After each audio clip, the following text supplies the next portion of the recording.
Hello guys, today we are going to start our new topic of chemistry which is based on periodic table, and in this video we will learn about how to form compounds. How to form compounds. What are compounds? Compounds दो elements का mixture होता है। जैसे कि compound आप एक common compound ले सकते हैं H2O, ये H2 प्लस O2, ये दो गैसेस का मिक्सचर है। H2 हाइड्रोजन गैस और O2 ऑक्सीजन गैस। तो कंपाउंड्स क्या होते हैं? दो एलिमेंट्स के मिक्सचर। अब हमें पता कैसे लगेगा? ये तो हमारे पास बैलेंस इक्वेशन थी, इसलिए ये H2 हो गया। यहाँ पर हम इसको बैलेंस करेंगे तो ये 2 और यहाँ भी ये 2 हो जाएगा। तो अगर हमें कंपाउंड बनाने हैं मेटल्स और नॉन मेटल से, जैसे कि NaCl, तो आप ये बनाएंगे कैसे? इसके लिए हमको वैलेंसीज याद होनी चाहिए। आपकी क्लास 9th तक हमारे पीरियोडिक टेबल के पहले 20 एलिमेंट्स यूज होते हैं, तो हमको उन 20 एलिमेंट्स के पूरी वैलेंसीज याद होनी चाहिए और उनके एटॉमिक मासेस और एटॉमिक नंबर्स भी। ये सब ट्रिक्स हम आप कैसे याद करनी है वो हम अभी बताएंगे आप सबको। अब आप अपनी कॉपी को दो पार्ट्स में डिवाइड कर लीजिए। पहला पार्ट एलिमेंट्स, दूसरा पार्ट वैलेंसी। तो पहला एलिमेंट होता है हमारा हाइड्रोजन, जिसका सिंबल है H। वैलेंसी इसकी होती है 1। सेकेंड होता है हीलियम। हीलियम जो है एक नोबल गैस है। नोबल गैस क्या होती है? जो किसी के साथ रिएक्ट नहीं करेगी। ये ऐसी 3 गैसेस अभी हम पढ़ेंगे, हीलियम, नियॉन और आर्गन। मैं वहां पर भी आपको याद दिलाऊंगा कि नोबल गैस क्या होती है। हमें ये पता होना चाहिए कि नोबल गैसेस क्या होती हैं और ये किसी के साथ रिएक्ट क्यों नहीं करती। ये किसी के साथ रिएक्ट इसलिए नहीं करती क्योंकि इनका जो ऑर्बिटल होता है वो फुल्ली फिल्ड होता है। फुल्ली फिल्ड मतलब अगर आप इसकी कॉन्फ़िगरेशन लिखेंगे तो इसकी कॉन्फ़िगरेशन आती है 2। सीधा 2 मतलब 2 इलेक्ट्रॉन इसके पहले शेल में होते हैं। अगर ये न्यूक्लियस है तो इसके पहले शेल में 2 इलेक्ट्रॉन है यहाँ पे ऐसे। तो और हमें पता है पहले शेल में कितने इलेक्ट्रॉन आ सकते हैं? 2।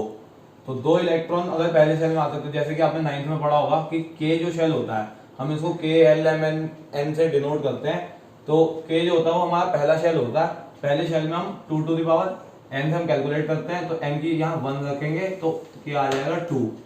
तो पहले शेल में हम 2 इलेक्ट्रॉन बन सकते हैं और इसके 2 इलेक्ट्रॉन होते हैं एज इसका एटॉमिक नंबर 2 है। तो 2 इलेक्ट्रॉन होते हैं हीलियम में और 2 के 2 इसमें पूरे फील्ड है, तो इसलिए किसी के साथ रिएक्ट नहीं करती। तो हम इसकी वैलेंसी यहाँ पर मानते हैं नेग्लिजिबल। बट इसके कुछ ऐसे रेयर केसेस होते हैं जहां पर ये वो बनाती है कंपाउंड्स। तो तब हम पढ़ेंगे, ये हमारी जो कंपाउंड्स बनाने वाली चीज होगी ये आएगी हायर क्लासेस में। तो अभी हम कंटिन्यू करते हैं। तो हम आगे कंटिन्यू करते हैं। हमारा थर्ड एलिमेंट होता है लिथियम। इसका सिंबल होता है Li। हीलियम का सिंबल होता है He। लिथियम का सिंबल Li और इसकी वैलेंसी होती है 1। फोर्थ एलिमेंट होता है हमारा बेरिलियम। बेरिलियम का सिंबल होता है Be। इसकी वैलेंसी होती है 2। फिफ्थ होता है हमारा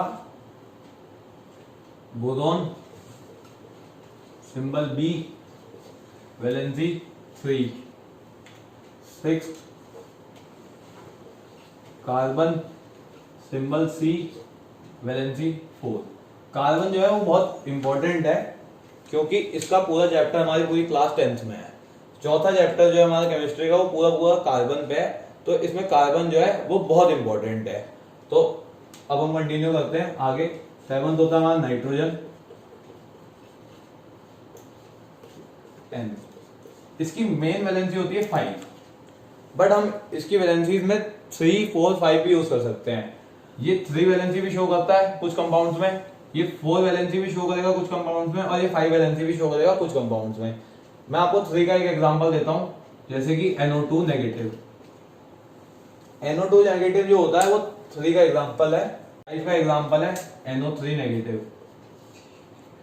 ये आपको तब पता लगेगा जब हम इसके स्ट्रक्चर बनाएंगे, और इनके स्ट्रक्चर्स आते हैं 11th क्लास में, कार्बन एंड इट्स कंपाउंड, मतलब कार्बन का जो एक चैप्टर होता है कार्बन एंड इट्स कंपाउंड, आपका केमिस्ट्री का चैप्टर 4 है।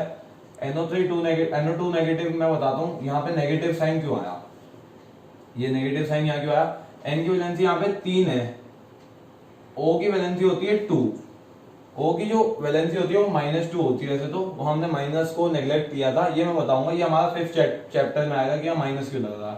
तो -2 इंटू 2, यहाँ 2 इसलिए मल्टीप्लाई क्योंकि O जो है वो 2 है, तो 3 इंटू -2 इंटू 2 ये आ जाएगा आंसर इसका -1 आएगा, तो इसलिए यहाँ पे -1 साइन है। सेम यहाँ पे ये करेंगे तो यहाँ 5 प्लस -2 इंटू 3, तो यहाँ का आंसर -1 आ जाएगा। तो ये चार्ज है यहाँ ऊपर लगा हुआ है। तो अब हम आगे पीरियोडिक टेबल के एलिमेंट कंटिन्यू करते हैं। आपको अगर ये नोट करना है तो ये नोट कर सकते हैं, बाकी इसकी मेन वैलेंसी हम 5 लिखते हैं।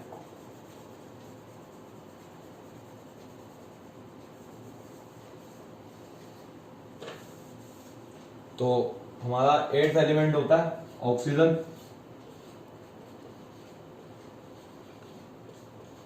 जिसका सिंबल है O, वैलेंसी इसकी होती है 2, यहाँ 3 4 5 ही लिख लीजिए, याद रहेगा आपको।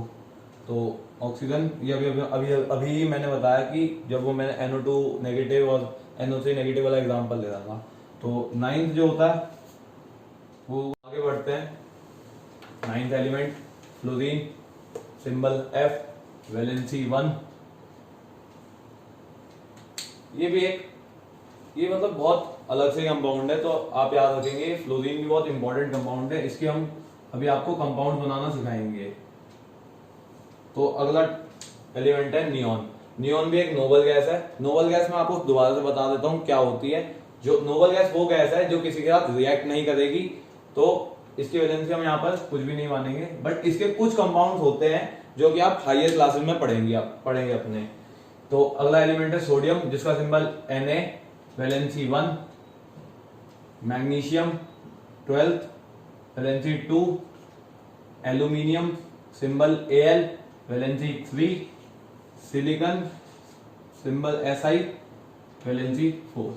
ये 3 मेटल्स।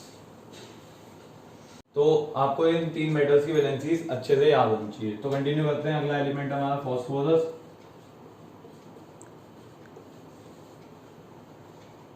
Symbol P, valency 3। उससे अगला एलिमेंट है सल्फर, S, वैलेंसी 2।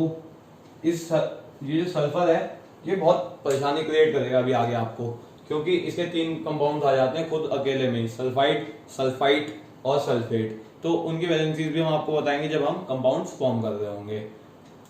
तो कंटिन्यू करते हैं अभी आगे, आप इसको नोट कर लीजिए। तो कंटिन्यू करते हैं। Element 17 chlorine, symbol Cl, valency 1। 18 argon, ये हमारे उन 20 एलिमेंट में 3rd नोबल गैस है। नोबल गैस मैं बता ही चुका हूँ कि क्या होती है और आप समझ भी गए होंगे। तो इसकी वैलेंसी हम फिर से एक बार नेग्लिजिबल मान लेते हैं। 19 पोटेशियम,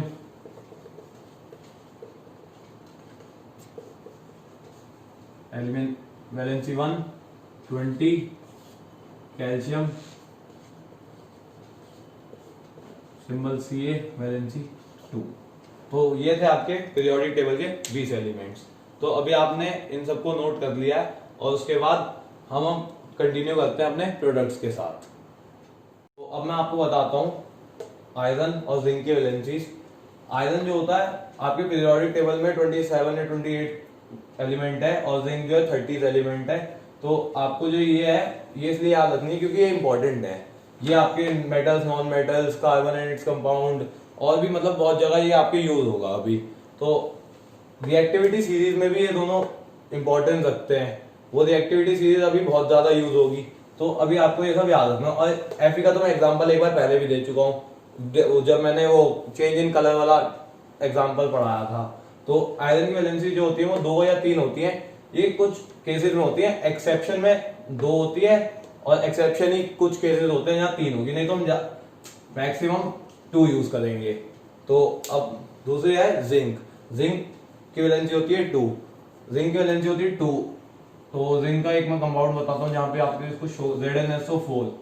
यहाँ पर SO4 जो है, SO4 रिप्रेजेंट करता है सल्फेट को। सल्फेट की भी वैलेंसी क्या होती है 2। तो Zn2 को रिप्रेजेंट, Zn2 है, SO4 2 है, तो ये दोनों मिला के ZnSO4 बन रहा है। अब मैं बताता हूं आपको सल्फाइड की।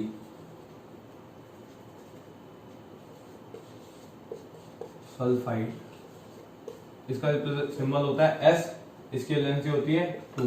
इसको हम सल्फाइड को पूरा पूरा रिप्रेजेंट करते हैं S-2 से। माइनस क्यों आएगा ये हम आपको 5th चैप्टर में बताएंगे केमिस्ट्री के। सल्फाइड, उसके बाद आता है आपका सल्फाइड। ये आपने 9th में भी पढ़ा होगा। सल्फाइड का वो होता है सिंबल SO3-2, वैलेंसी इसकी 2। ऐसे ही आपके पास नाइट्रेट है, NO3 नेगेटिव, वैलेंसी इसकी हो गई 1, यहाँ पर -1 है। नाइट्राइड,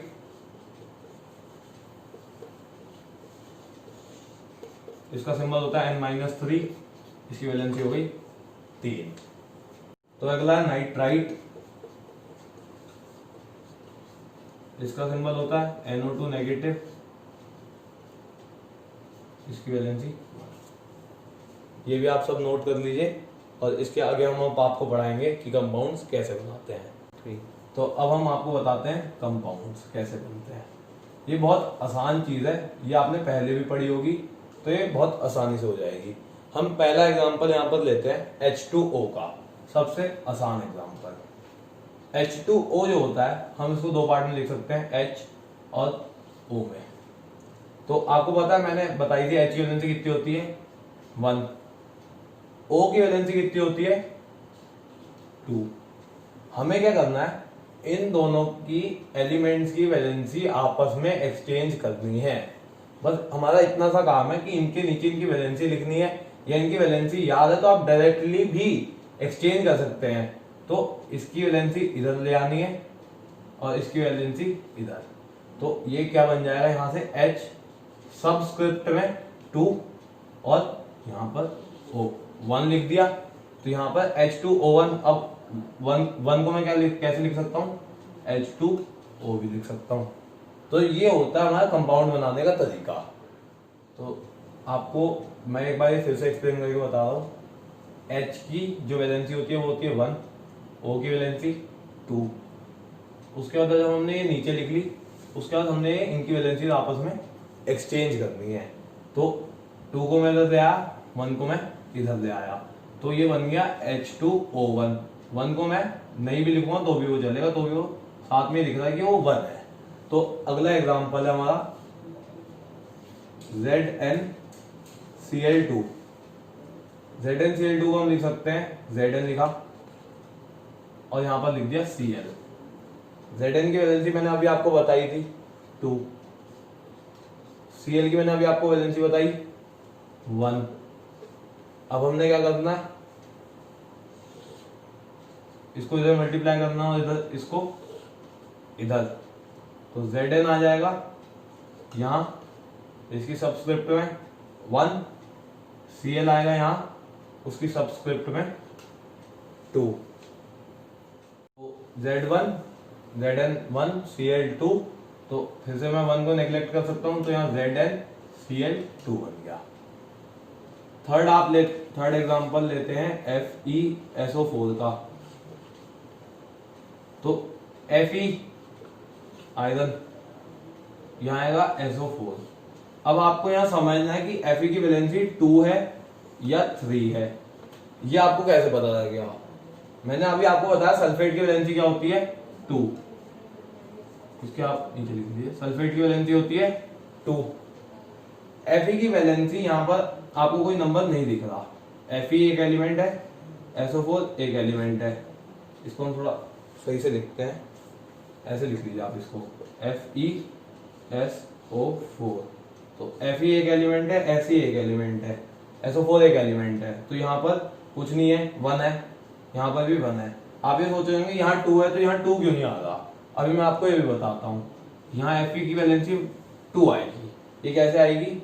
यहाँ पर 1 1 है, वो देखिए Fe 2 SO4 पूरा कंपाउंड है एक, तो होल ट्वाइस। तो यहाँ पर जो आता ना ये 2 2 ये कॉमन रेशियो में है, तो कॉमन रेशियो वाले कट के FeSO4 1 और यहाँ इसकी Fe की 1। तो ऐसे भी हो सकता है। अगर जैसे यहाँ पे अगर मैं अभी एग्जांपल देता हूँ अगला Fe3O4। अब आप ये सोच रहे हैं यहाँ O की वैलेंसी ये एक रेयर केस है जहाँ O की वैलेंसी 3 शो होगी। ये एग्जांपल आप हायर क्लास में पढ़ेंगे तो ये एग्जांपल हम रहने देते हैं यहाँ पर। ये आपको कंपाउंड कुछ फॉर्मूलाज में मिलेगा, तो आपको वो केमिकल रिएक्शन जो होंगी वो याद करनी पड़ेगी। तो अगला एग्जांपल है हमारा KMnO4। ये बहुत इंपॉर्टेंट एग्जांपल है, इसका नाम होता है पोटेशियम परमैंगनेट। ये आपकी अभी एनसीईआरटी के एक्टिविटी में भी आएगा। आपको ये याद रखना है MnO4 की वैलेंसी होती है 1, तो K एक हो गया एलिमेंट, MnO4 हो गया 1, मतलब एक अलग एलिमेंट। K की वैलेंसी मैंने अभी आपको बताई 1, MnO4 की मैंने वैलेंसी आपको बता दी 1। तो अब K को मैं फिर से वही ऐसे और ये ऐसे, तो इसको मैं ऐसे लिख सकता हूं K1 MnO4 1। तो ये कैसे बन गया KMnO4। अब मैं आपको एग्जांपल देता हूं कुछ एसिड्स के। एसिड्स क्या होते हैं? H2SO4 HNO3 HCl। तो शुरू करते हैं। पहला H2SO4, तो वही किया हमने, H यहाँ रख दिया, SO4 यहाँ रख दिया।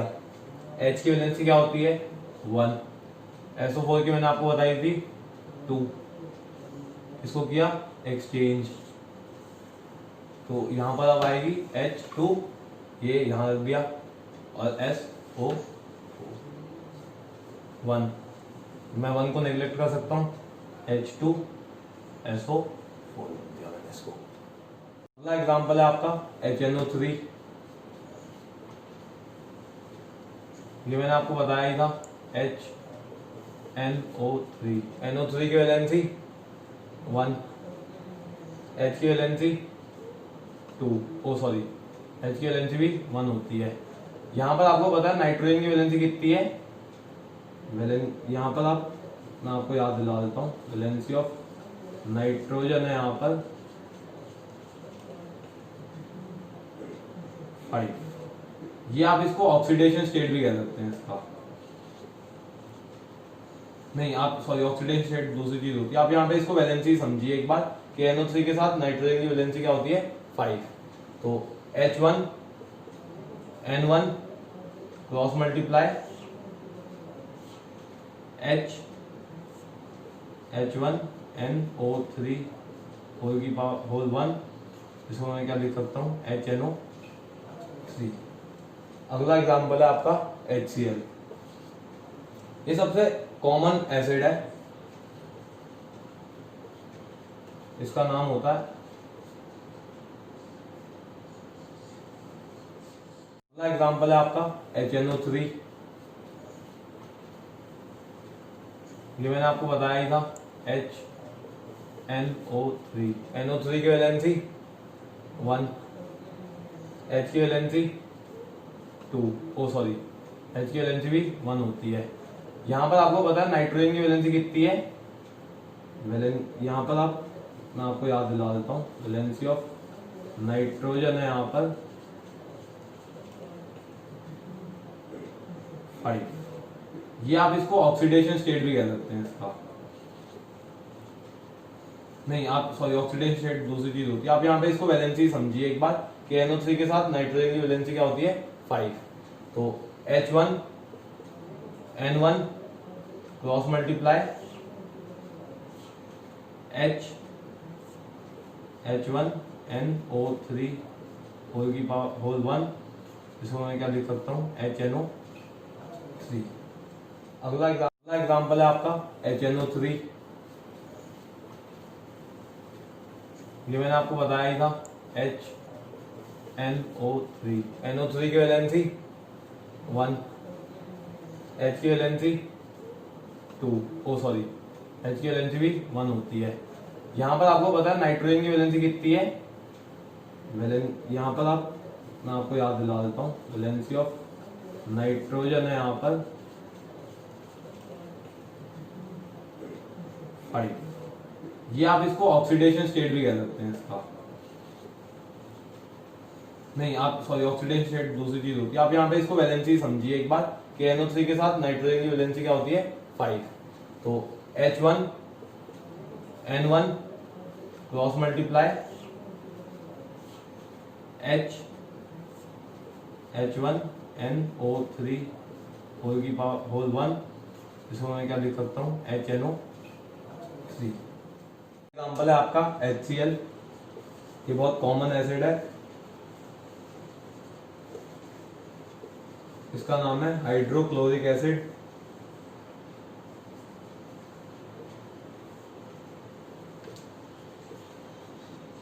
ये कैसे होगा H उसकी वैलेंसी 1, Cl उसकी वैलेंसी 1 क्रॉस मल्टीप्लाई, ये बन गया HCl। तो मैं समझता हूँ आप सबको ये सब समझ आ ही गया होगा। एज आपको सबकी वैलेंसीज अगर याद हुई तो, अगर आपको वैलेंसीज याद नहीं होंगी तो ये सब बनाने बहुत मुश्किल हो जाएंगे।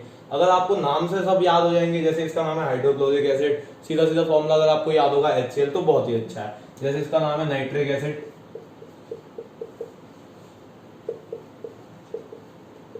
और इसका नाम है सल्फ्यूरिक एसिड।